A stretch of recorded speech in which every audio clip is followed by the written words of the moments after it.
sit down.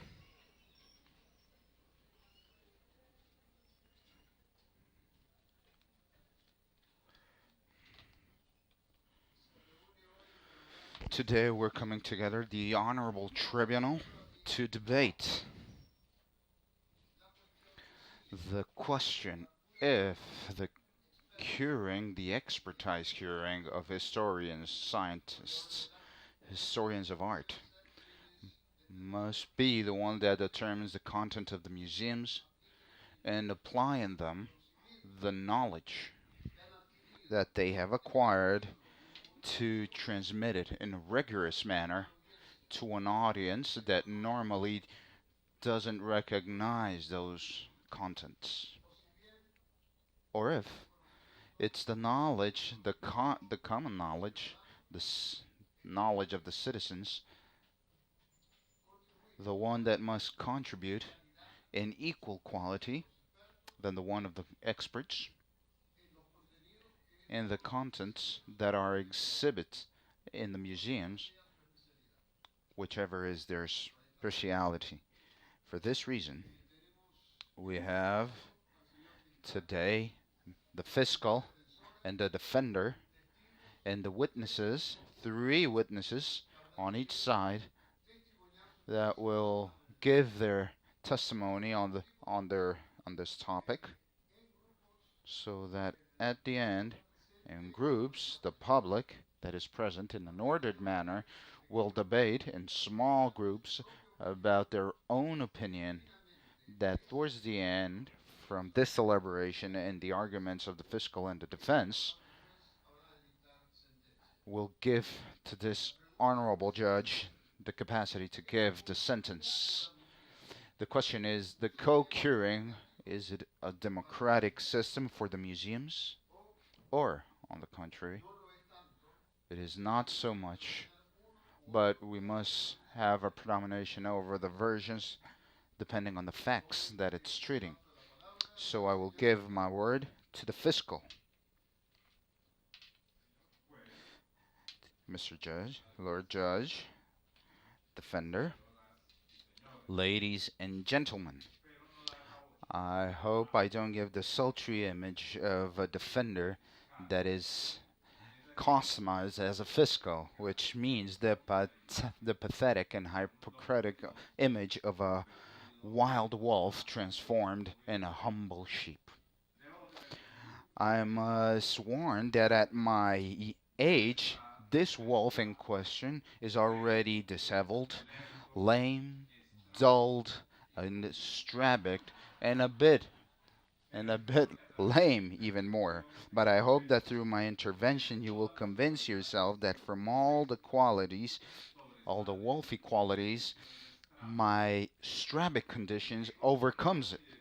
I have consulted my dictionary, the one of Maria Moliner, that defines a strabism as a defective sight through which each eye looks in a different direction. And in a medical dictionary that I found in Google, they talk about many kind of strabisms.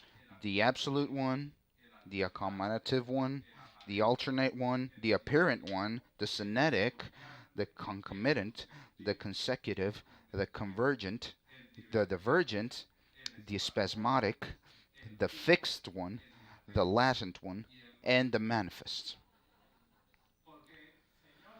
Because, Lord Judge, I must begin from a series of declarations that could sound more from the defense than the accusative side.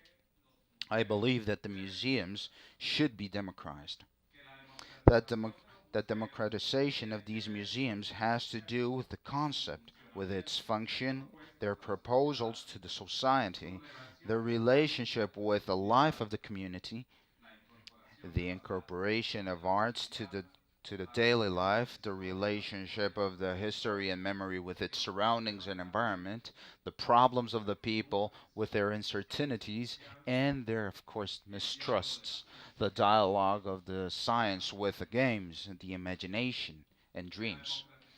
that democratizing is related with the narratives and the interpretations that are circulating inside and outside the museum, and even with its physical construction, the disposition of its spaces, its ways of representations, these small quotes and small eye breaks that it gives to the visitants, and of course with the participation of the public. But let's remember Borges, who, with a lot of reasons, said that the democracy is an abuse, Mr. Judge, over the statistics. The participation is very different to the populism that is winning the game in many countries, just like the democracy is very different from the authoritarianism. These are topics that have to do all with the museums. So let's go to the statistics and let's discover these hairy ears of its abuse. During many years, Mr. Judge, I have followed I have followed the footprints of the public. I have seen their presence. I have worried for their tours. I have been emoted and have got emotions over their perceptions and believings. But above all, and here I have the proof of my fatal strabism, I have been interested in their absences, the public that is absent. It is one of the deviations of my sight, because, for example, in my studies over lecture, I was always interested in the lecturers, but above all, I have to confess, dear Judge, I was fascinated by the non readers. And all of those that the statistics give in Colombia 1.9 books at the year that they have never read, but they are a mathematical concession of those that do read, and above all, of those that read a lot. Some years ago, in one of the studies, I asked the economists, who are serious people and never strabistic, to tell me which is the percentage of those non readers. But this is a study over a reading and lecture, they answered severely. Of course, and that's why I answered them. And then I bothered them with my next petition. Now, please tell me, how many are the Colombians that do not read books or magazines or comics or anything that has been printed and they only read through the internet? It's a population that is statistically, let's say, nothing, they answered with a vengeful smile of economists. It's 40,000, I told them, from the many millions of Colombians. However, the 40,000, already have the virus. I have followed the steps, Lord Judge, to the TV viewers as a public, and afterwards those that go to concert of classical musics, those that goes to libraries, the ones that dance in fairs and carnivals, the ones that still listen music from battery radios, the ones that goes to the theater or take photographs with their mobile phones. As a wolf, I followed the steps. I tried to decipher their rituals. I went with them to their own homes. For example, the one of the movie viewer in the obscurity of the cinema, or in their foyer of their iPad. I investigated the hours in which they did it, if they were young or grown-ups, if they came from far away or close, if they had studied or not, and how many minutes they dedicated to this activity. Mr. Judge, part of my dishevel was wasted investigating and researching those that some call very fancily consumption or cultural appropriation. The statistic of cultural consumption of the museums are really worrying, just to not say that they are disastrous. They are low, very low, and they do not have the tendency of growing.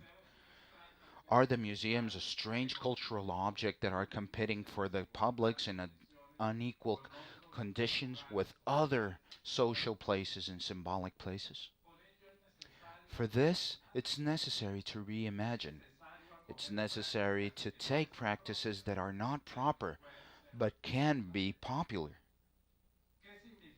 What do the museums mean in front of the visitants of the commercial centers or malls that look each store just as if they were the Flanners of Baudelaire or Walter Benjamin? What do the skaters do, jumping in the stairs of the museums, just as I saw it once in the Bank Magma of Barcelona? The users of the train stations and the metro laughing alone with the videos they download through the internet. The lines of young people with which I almost stopped in this Explorer Park that came here to listen to the authors of a portal for youngs that is called the Puya. The attendants that are dancing perreo, that's a dance of reggaeton, a challenge.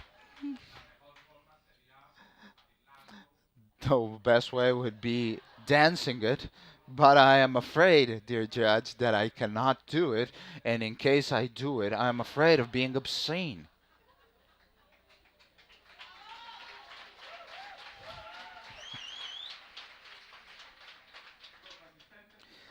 The attendants then that are dancing in a reggaeton concert, or that will make a pogo in a metal concert in Bogota, or that sand dedication, this love dedications in this musical packet of a town in the Caribbean. Why do the children do and save photo albums with the passion of a collectionist? That passion that, according to Walter Benjamin, is in the frontier with the chaos of the memories, or the teenagers that put in imaginary stands the books of sagas classified depending on the different designs of their titles. Dear Judge, what I want to point out is that democratizing and the reimagination of the museum doesn't have to do anything with dichotomies between those that visit museums and the ones that do not appear in them. It has to do with the aspirations, the desires, and the dreams of the people, of the common people, with the symbolic function that they do daily, with the combinations of those tastes that start generating the contrasting styles of life, with the labyrinths of the memories that remember and forget selectively, with the interactions between music, history, museum, and the visualities, just as they are understood nowadays by the children, by the young ones, and even by some grown-ups. Only if we decipher these enigmas, we will be able to reimagine the museum through the reimagination of the public. I have used in several occasions the public as plural, just as it's indicated by the Brazilian researcher José Teixeira Coelho, who invites to talk about publics that have a motivation, a proper objective, and a specific behavior. Some years ago, the Argentinian researcher Eliseo Veron told me about his research over publics in the Pompidou, and I was always attracted over the description of the visitants to the expositions in which this roach visitant is attached to the walls and follows obsessively the guides of the catalog, and this other visitant that is like a grasshopper that goes from one side to another, jumps among the paints, and goes against the order that has been given by the curators. The order, the comprehension, and the sight. That's what it's all about. That's why we talk about museum guidelines. The participation has changed a lot in the life of the societies, and the museums must observe and incorporate creatively these changes. The role of the public, just as it was written some months ago, the Ana Rosas Mantecon, a Mexican researcher, is generated in a cultural contract and assumes modalities that vary historically, which are the product of the negotiation, the unequal negotiation of consumption pacts, and start becoming in relationships with processes that exceed the cultural field. Of course, I'm already going to finish, Lord Judge. You only have half a minute, so I will try to run a job. Dear Judge, as all the wolf, the public must preside the designs of the museums, their character. Excuse me, the reimagination of the museum is the reimagination of the participation of the public. That does not mean despotism by the public, nor the ones that come from the market or the ones that come from the cultural populism or the ones that come from the good intentions of those that want the inclusion. The public must perceive the design of the museum, the character of projects that are innovator, the museographic proposals and the museums of the future. The co-curing is important in some cases, but not necessarily in all of them. There is a necessity to make individual proposals or groupal proposals of curing that will take the risk of giving the contrary idea and dare to transform in amendment that comes from dense proposals of investigation, from studies and debates, and that take account other experiences. What the museum must really do is do different experiences of participation for the publics that has a continuity and it's sustainable, that they are experimenting forms of inclusion and that transcend towards more ethnographic and qualitative explorations over the expectations and necessities of the people, giving much more complexity in the participation, moreover than the consumption. And last page, Lord Judge and ladies and gentlemen, or else I would have to take this time. I'm sorry, dear auditorium. I cannot start just as the Colombians do, of course, disobeying a judge. That's pretty frequent in the Colombians. So there are museums in which the co-curing has been fundamental.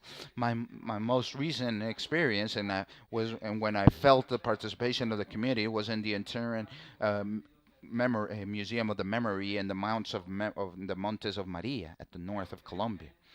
But I believe there's a desire of the people that want to decipher and want the challenge of knowing, confronting the mystery and the enigmatic of the arts, the history or science, just to mention three types of museums. That is not precisely in the direct implication, but in some recomforting distance that I value as a public. If the wisdom is in the set of the ants, just as the African aphorism mentions, that the great anthropologist from the United States, Criffelquist, put in the book of local knowledge, it is also true that the culture is that network of meanings that deserves to be deciphered, just as it was written by Clifford Gerd in the interpretation of culture. Lord Judge, dear defender, ladies and gentlemen, I hope that a poor skin of wolf hasn't been sadly exposed in the floor of your court, and that at least it makes gives some kind of idea the strabism of my sight. Thank you very much.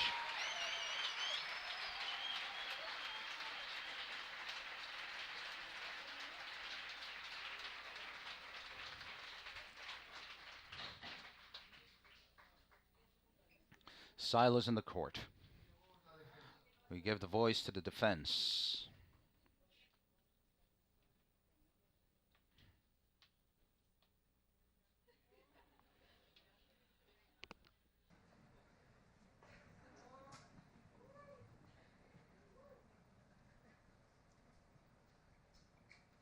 Honorable Judge Castillo,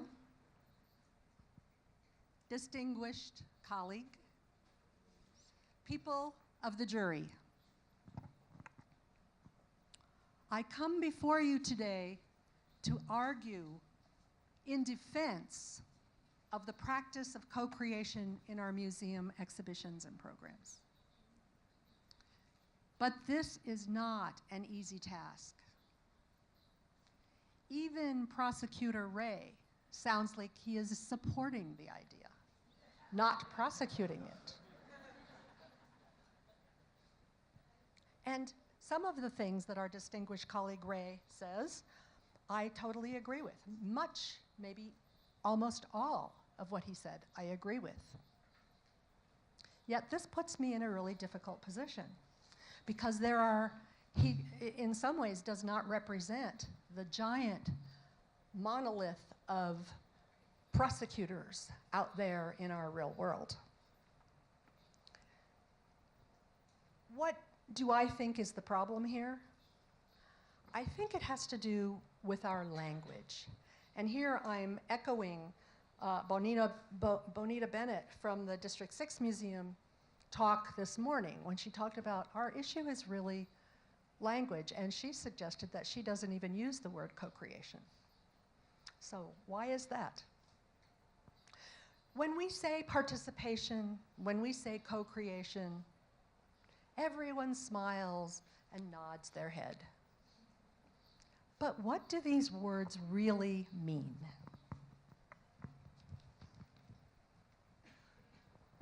For example, take the concept of visitor participation.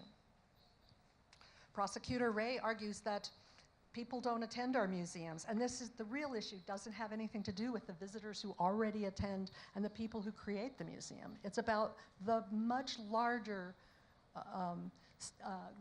human force in the world and the diversity of opinions and ideas, and I agree. But I think we should look at the word visitor participation, the basic definition of the word. The essence of the word means to take part. So in fact, anyone who attends our museums and exhibitions and programs is already participating, in my mind. And anyone, any museum that truly supports and welcomes and appreciates visitors already has supported this notion of visitor participation. Now, there are many museum professionals out there, and I know this because I've met them, who actually feel like they wish visitors didn't attend our museums. They wish they would just stay away, particularly families and school groups. They wish they would just leave our precious museums alone. But I know nobody in this courtroom today feels like that.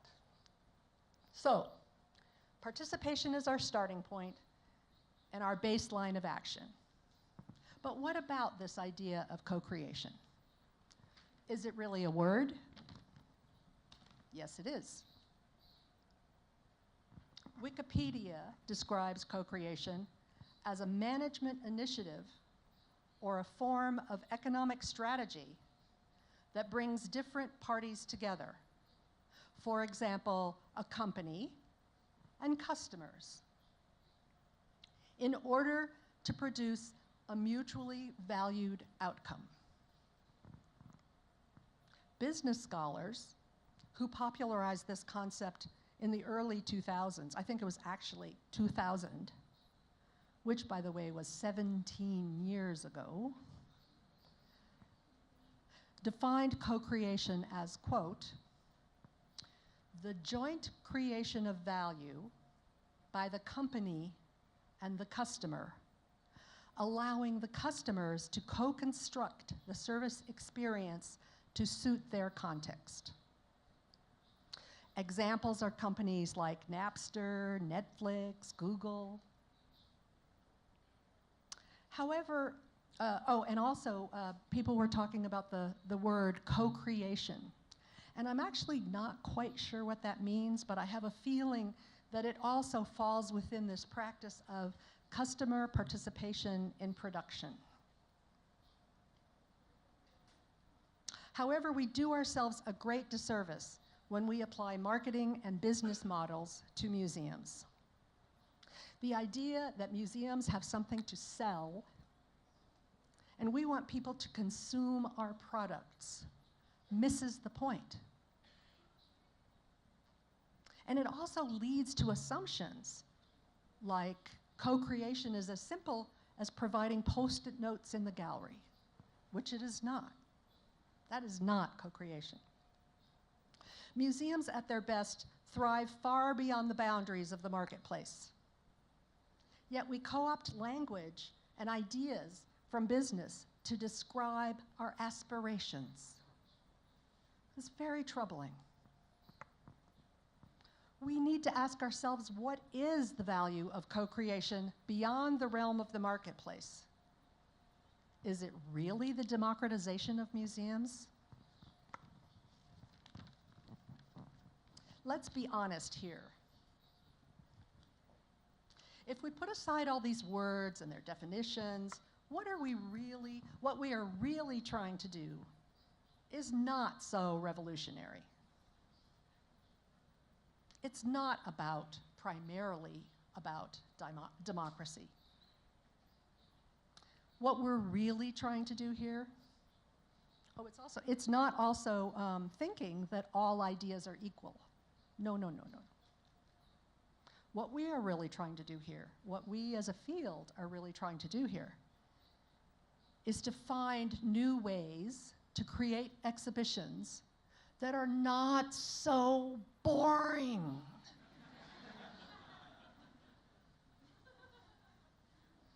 How many of you have gone to an exhibition expecting to be inspired, inspirado, and instead, after 3 minutes, you are so tired, cansado, and disappointed, and hungry?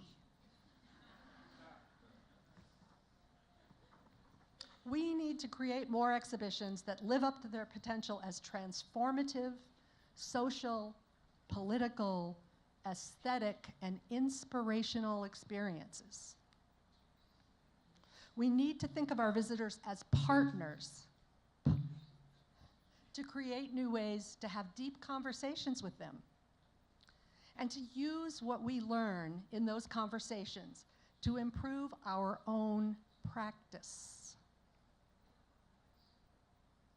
Visitors can inform and infuse our exhibitions and programs with creative energy, passion, and new revelations. We should be engaged in the important work of igniting imaginations, both our visitors' imaginations and our own. This is co-creation. Engaging in deep conversations is not easy, as you all know. We need to learn new skills, use very different processes, and learn how to listen. This is not about disrespecting or ignoring expertise. If anything, this is about diversifying and expanding our expertise.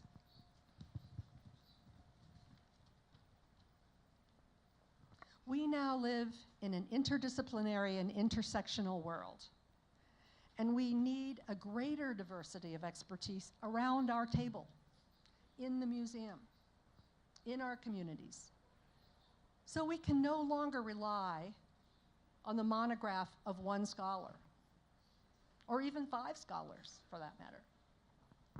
I've always found it puzzling that museum professionals always consider themselves to have more expertise than their visitors. Yet visitors bring their own expertise with them when they come to our museums. Some are neuroscientists. Some are chefs. Some are teachers. Some are acrobats. As we move into the future, museums will require increasingly diverse sets of expertise. So why not look to our visitors to get started? This is where I disagree with Prosecutor Ray. I think our important work starts with our visitors.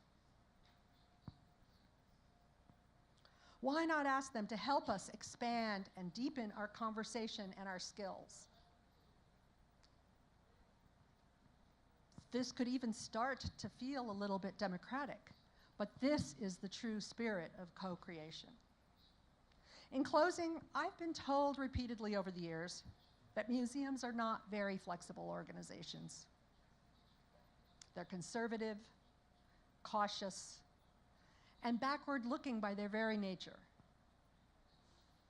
And they change at a glacial pace. Glacial pace. I'm done. Almost. Glacial pace. What an ironic metaphor for our times, and a cautionary one. We need to learn how to change, and our visitors can help us through practices like co-creation. Because one thing is certain: the ability to change and change and change will undoubtedly become increasingly the most important expertise of the 21st century. Your Honor, I rest my case. Next to this, I want to invite to the stage the first witness of the accusation.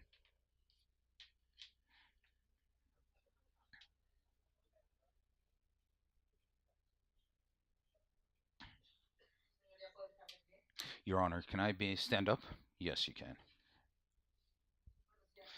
Good morning, Lord Judge. Good morning to the jury, to the prosecutors, to the defender, and to all the witnesses that are honoring us with their presence.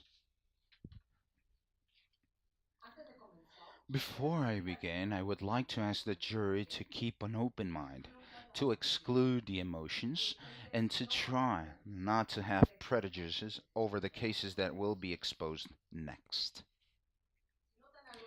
If you note something strange in my anatomy and in the other witnesses of the prosecutors, it's normal. The thing is that we assume this role because we know that we had to be the lawyers of the devil's advocate, co-curing or not, co-creating or not co-creating. That's the topic that brings us today.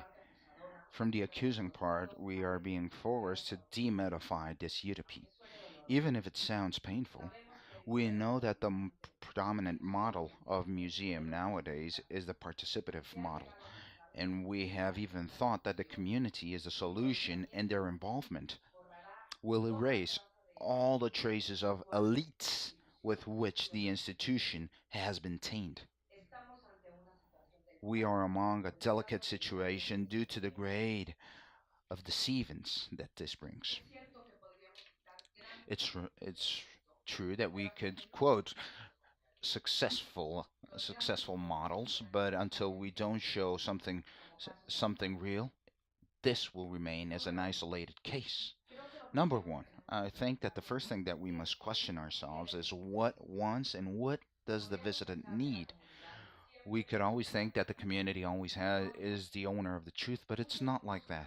Many human groups have lost their history throughout the years, and they go to the museum to try to recover it. This is only possible due to the work of the experts. Number two, just as almost all the activities of the museums, curating is a political act. The museum must have a posture, and we have spoken about this repeatedly in this encounter. Under the supposed idea of a participative curation or creation, who do we choose or discriminate? And much more importantly, who chooses? Let's take the example of some case where the prostitutes of the place participated in the exposition. According to this model, of course, the pimp would also have the right to give their opinion. That's something that we must question. Number three, the research for an exhibition can take years, even decades. We know it, and the aspirations of openings will generate that these times increase considerably. We estimate that it could be the double. The work of the creator, even if interesting,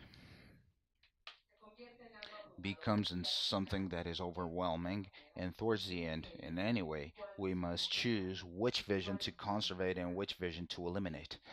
What institution, I ask myself, can sustain this rhythm?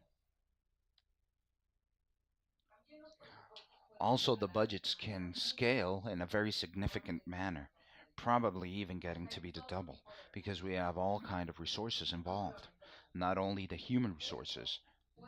This can affect the will of the donors and the board of directors in the international museums, considering the labor of the museum as less effective.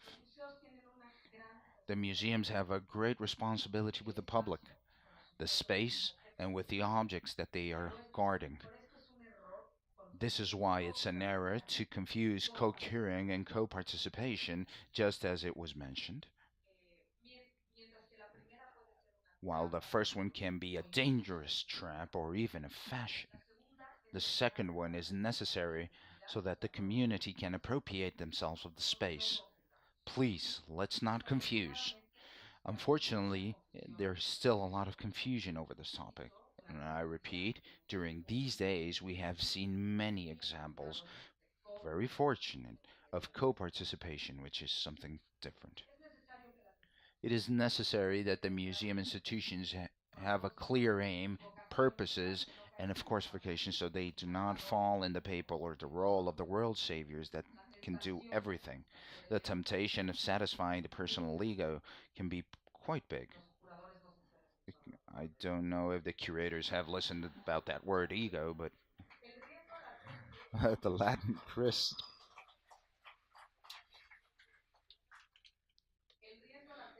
The latent risk is to not fulfill the real necessities of the museum. Number seven, and finally, I consider that the role of the leader is necessary and the museum must accept it and act as a consequence. To summarize, just as they say in my own place, cobbler, go to your own shoes. Ahora pasa el estrado. Now we call to the podium the first witness of the defense.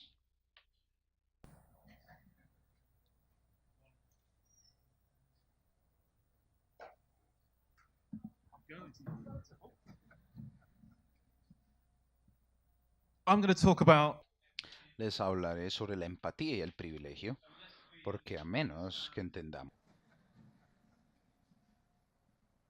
I'm going to talk about empathy and privilege, because unless we understand those who don't visit our museums, who don't participate, we'll never be able to understand our need to create. We have to recognize our own privilege as gatekeepers to culture. Our audiences are still not as diverse as our communities.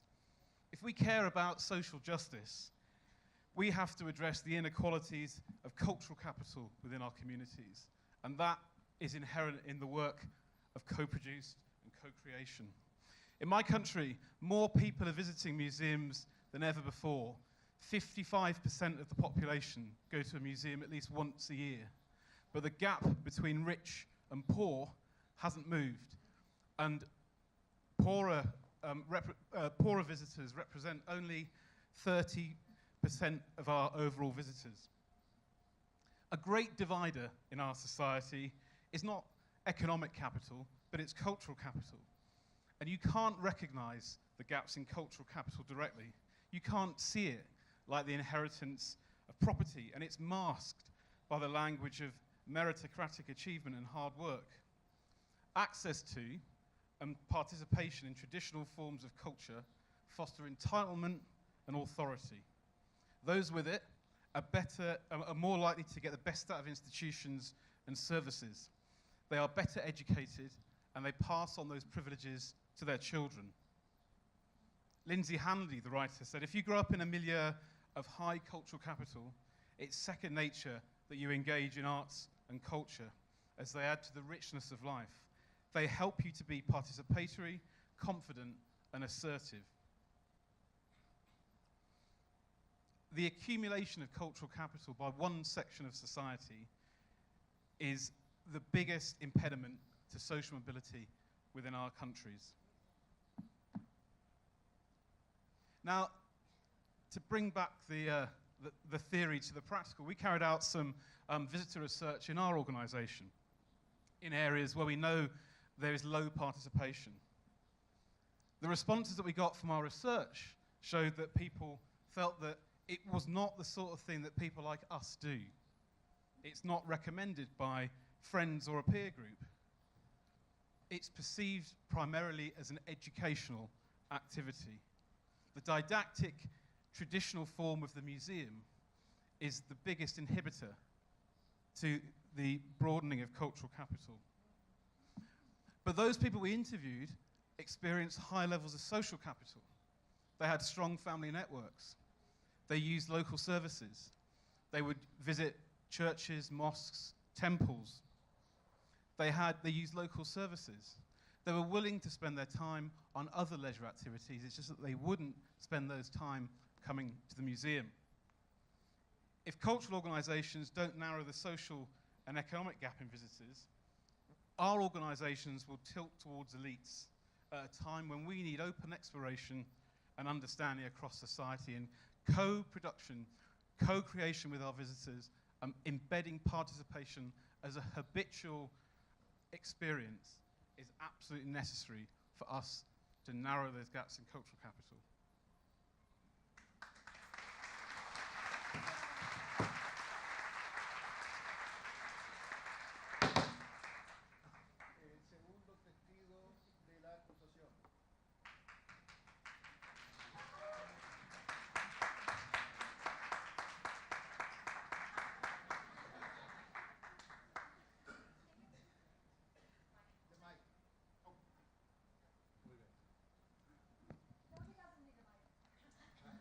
He does need a mic.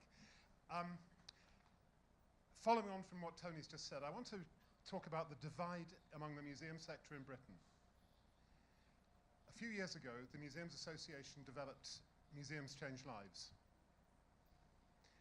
It's not public, but I was inside that process. And the National Museum Directors Conference, which by that stage included regional museums as well as national museums, opposed that program and tried to water it down. Arts Council in England opposed that program and tried to water it down. The Association of Independent Museums opposed it as well. All three of those sector organisations fought against the Museums Association for that direction. So I do not accept that there is unity in the UK when it comes to battling injustice. It's not true. Co-production is a methodology. It's one that museums I've worked in have used for years. National Museum Wales has worked for 10 years with refugee groups and asylum seeker groups before the exhibition of Refugee House, which was for refugees to present their own home living conditions in Wales. St Fagans has worked, over 100 staff at St Fagans have worked with 150 community organisations across Wales over the last 7, 8, 9 years and are continuing to do so. So I'm not coming here today to attack co-production per se. But I am noting it being said that its justification is not democratization. And I would ask you to remember that statement, because actually our work is democratization. It's our primary responsibility. I'm wearing these horns because, having been part of that process, I now feel it's not enough. I'm not challenging it in itself, I'm challenging it for its silences. And for all that's been said about social justice, too often co-production goes ahead without that statement being there. The movement lacks a clear and explicit commitment to social justice. Every time it should be there. When you do co-production, you go deeper into relationships with the public than almost anything else you can do. And that brings with it special ethical responsibilities, which go over and above those museums should have anyway. It very often pretends to be politically neutral. In fact, actually, it is politically neutral in a certain way. That's not good enough anymore for the world we're in. We have to change as a sector. So I do challenge what's being said by the defense on this. It's not enough. And I'll give you an example why from my own institution, and I say this knowing that I have to go back and think more. Just last week, we opened a whole wing of the museum with an exhibition which was co-produced by clients of the leading homeless charity in Wales, the Woolwich. Massive project, as I say, a whole wing, five galleries in the museum. That night, as every night, when the museum closed, the homeless people come to the entrance of the museum and sleep there for shelter. What changes? Some things change, of course, but is enough changing? I would argue that a lot of our practice, and co-production is an example of it, is actually complicit in non-change. It provides a cover, a multicolored coat, that can be used to say that we're actually doing a lot when we're not doing enough. So the question for me is, what is our relationship with those homeless groups? What more should we be doing? Our code of ethics as a sector is no longer fit for purpose, the ICON one and others. Where is social justice and opposing inequality explicitly stated in the ICON code of ethics? And I also say that it's not enough to have a code for an organization, for a museum, which is what this is. We need personal codes of ethics too, one that each of us individually will sign up to. It's a personal responsibility, not just a sector one. We can hide behind our organization doesn't do it, but it's no longer enough. Refuse to be accomplices. Refuse to be complicit with a version of museums that allows us to say that democratization isn't essential for it. No longer run with the hare and hunt with the hounds, which is what a lot of museums in the UK are doing. It's no longer enough. We have to have voices. Around us, you see the ghosts of those who deserve justice, living and dead. Think of one such group you support. Use your vote to ask for change. Say that what we have at the moment for co-production is not enough.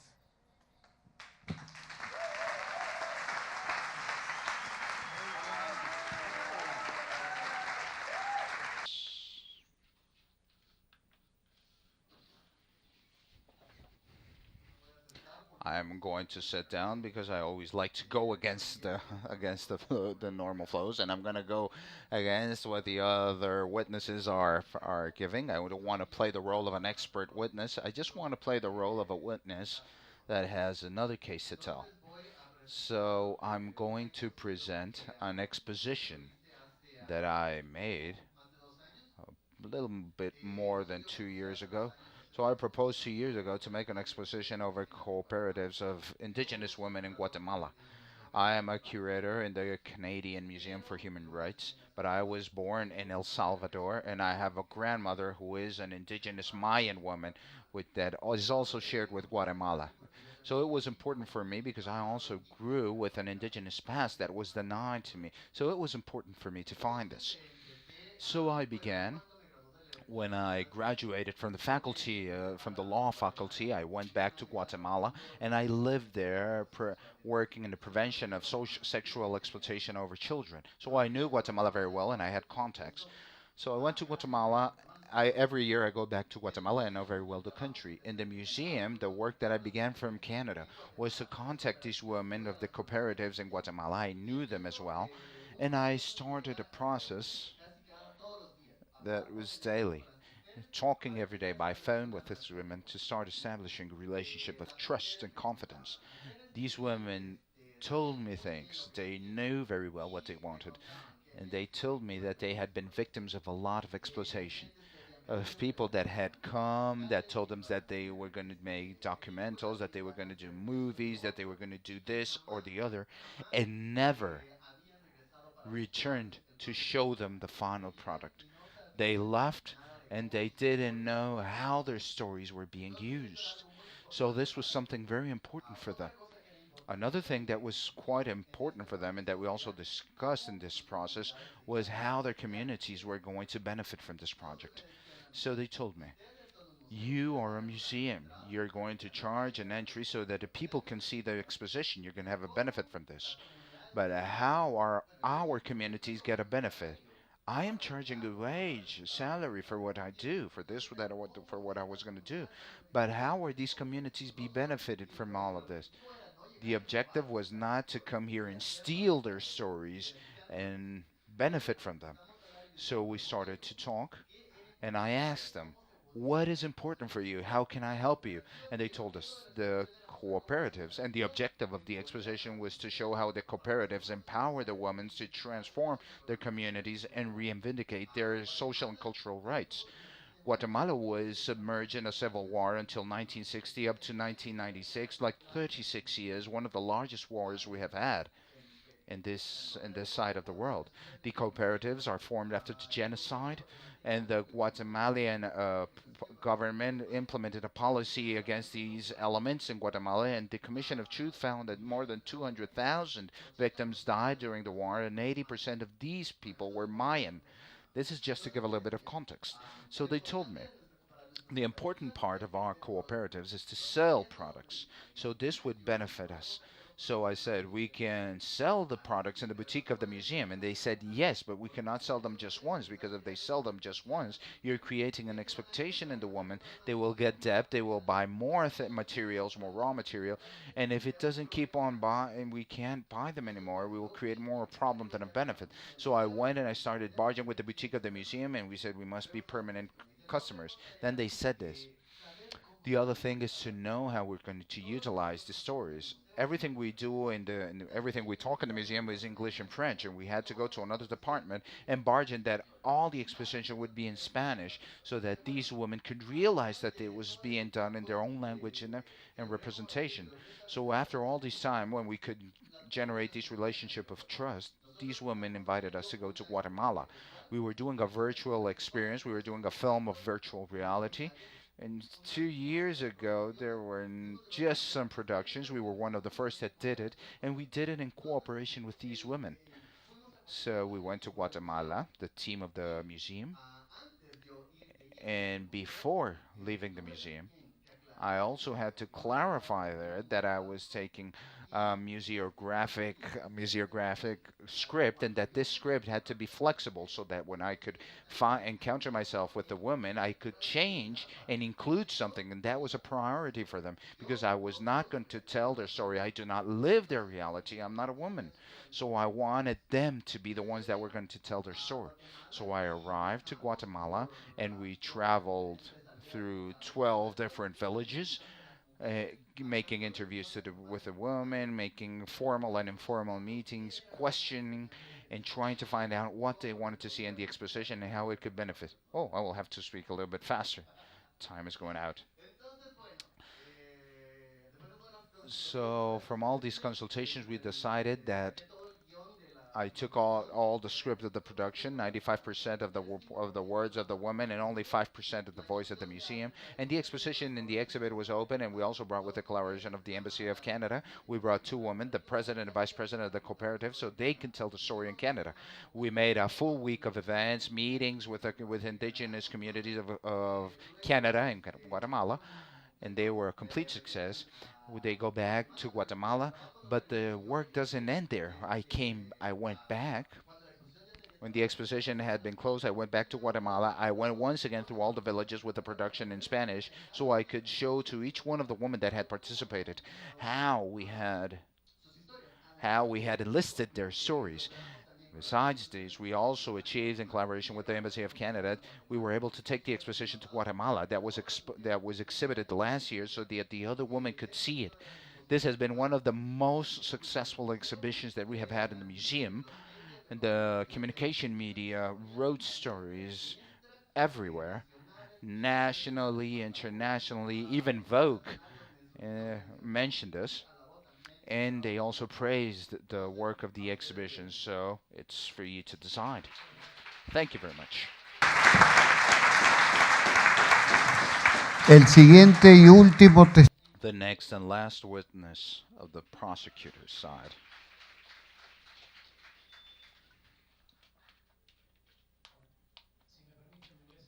If you allow me, I'm going to sit here. I need to be contained. Would you hug me? No. Oh, thank you very much. Dear jury, Mr. Prosecutors, defending advocate Dr. Ernesto Schwarzing's son, Jr., I want to thank you for allowing me to be here now.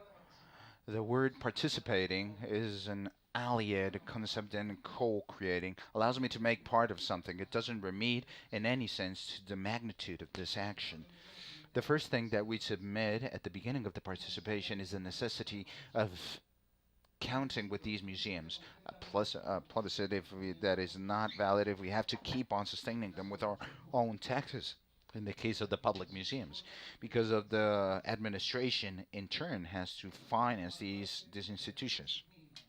This would be taking part from the same genesis of the museum, the maximum grade of participation. I want to invite you to participate from the beginning. In case the yes wins, we will have other actions.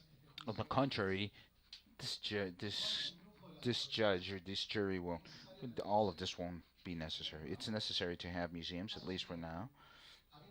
And then the next step, having defined collectively what is the heritage and which is the differential questions of value that determine it, we have to get to a consensus to a policy of acquisition and conservation of collections with the community. Which is the objective that represents me? Is it the same? Is it the same that represents you? Can I collect everything? Because I decide to condemn some to the oblivion and other gives them the prize of the collective memory. Collective memory. None of this was done in the Gallardo Museum where I work. We have museums and collections. We must choose. Sorry. And now what? We have to choose which are the narratives that we will be boarding. We have to? Who chooses? Collections formed under paradigms of the 19th centuries to give account of problematics of 20th century for a public of a 21st century who are used to an exhibition of the 19th century. Dr. Schwarzenstein, I don't know if I can understand this. Schools, jails, madhouses, and museums.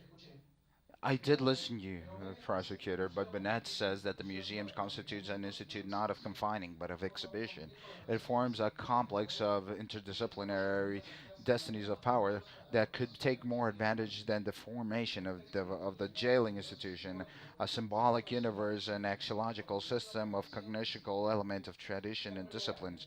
Spider-Man, Tioga, 1962, taken from our discourse of Rouville in 1945, a great power contains a great power. A great power contains great responsibility, and a museum is where we show the power in a symmetric way. The museum exhibits power. The museum must continue working and refine their strategies of representation and give their spaces as places of answers and cultural negotiation. Hughes in 2001. In Gallardo, people construct narratives. This is a museum of science. Gutierrez, 2016. Beautiful, but not ideological. Crepat, 2016. Sebath, relax yourself and relax your team. Gonzalez and Angarita, 2016. One every day we must bring them together. Schwartz and Son, up to the date. And now I'm loving it more than the normal. All my senses are asking for more. We must take this without any pressure. Slowly. Fonzie, 2017. That's from a song. I still have a minute. I'm sorry. All of these narratives and quotes. Yes, quotes. With the teams of the museum, we determine the narratives. And we want to invite to all our followers on Facebook to tell them about the project. Only 40 came. 40 from 1,100,000 inhabitants that Rosario has as a city. We listened to them and we took some of their ideas. Chosen the topics, we designed devices of participations where our communities can take opinions and add thoughts that the ones that are established in the room. There are co-creators depending on the thematics that we decide and the places that we visit. Our visitors, our guests become like in a kind of presumers that do not have access, or visitants that do not have access to all the rooms of the house. We also called a group of teenagers. We asked them for help to make the proposal a little bit more attractive to their parents. We took their suggestions. We permanently made a comprehensive study. Dr. Schwarzenstein, please tell him that we just have half a minute. Half a minute. Castilla, 2017. I'm sorry, Lord. I'm not trying to hide my passion and I don't want to perfume it. I just want to deny everything. Sabina, 2017.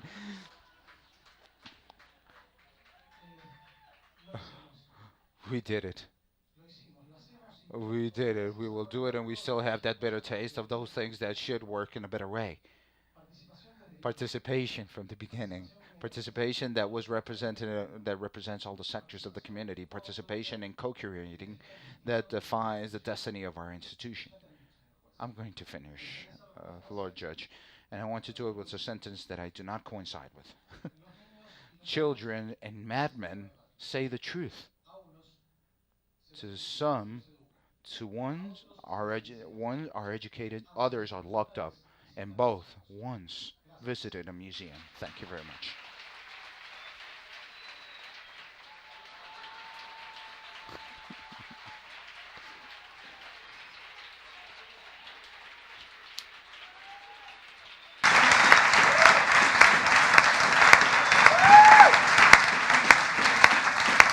La última testigo de The last witness of the defense.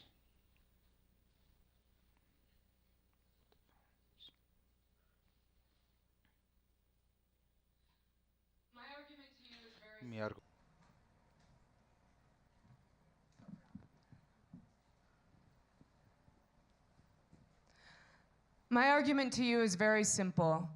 Co-curation makes our museums better. Y porque soy americana, I'm talking not about research or collections or programs, but the two things that really matter in this world: money and power. When I first became a museum director, I went to a meeting of all of the heads of the arts organizations in my small city, the symphony, the theater, the radio station, and they're all talking about how they are visiting their donors who are in nursing homes. And I looked around and I thought, are we content to pursue finding our money in the pockets of people who are dying? Are we content to rest our power with people who are no longer the heart and the emergent energy of our city? And I knew that if our museum was going to succeed, we had to find our money elsewhere, and we had to stop holding our power in the ivory tower of our research and in the pockets of the dying elite in our community. And so we started to co-curate, because we knew that the power is with the people. It is with the acrobats, the chefs, the Guatemalan culture bearers. It is with all of the people who walk in, who do not walk into our museum, who have the energy, the vitality, the art, the history to share. You know, in my city, 90% come to the museum every year. They reflect the age diversity, the income diversity, the ethnic diversity of our community, and they come because they have been part of co-creating the space that is their museum, our museum altogether. I agree that we need to be museums for everyone. This is the way that I have seen to do it. And I do not see traditional museums finding other strategies that are as good at welcoming and diverse people as co-curation is. I feel like if our goal is to involve everybody, the strategy to do that is co-curation. And then the power, it comes from all those people coming in. The money flows when people see that you're not just about art or science or history or learning, but about building a stronger community. That's where the real money is. And David, yes, I agree with you that we all need to go further in pursuing justice. But I cannot believe that the path to greater justice does not start by working in partnership with our groups, as Armando has talked about so thoughtfully, that it does not start with asking the question about those homeless people on your front steps who maybe were an afterthought, who were only ghosts before. If we want our museums to be places of justice, places of humanity, places of love, with all the money that they need to support them, all the power in our communities to invigorate them, I believe it starts with co-curation. It starts with reaching our hands out in openness, in gratitude, in interest to our communities, and walking hand in hand forward to build stronger communities and stronger museums together. Thank you.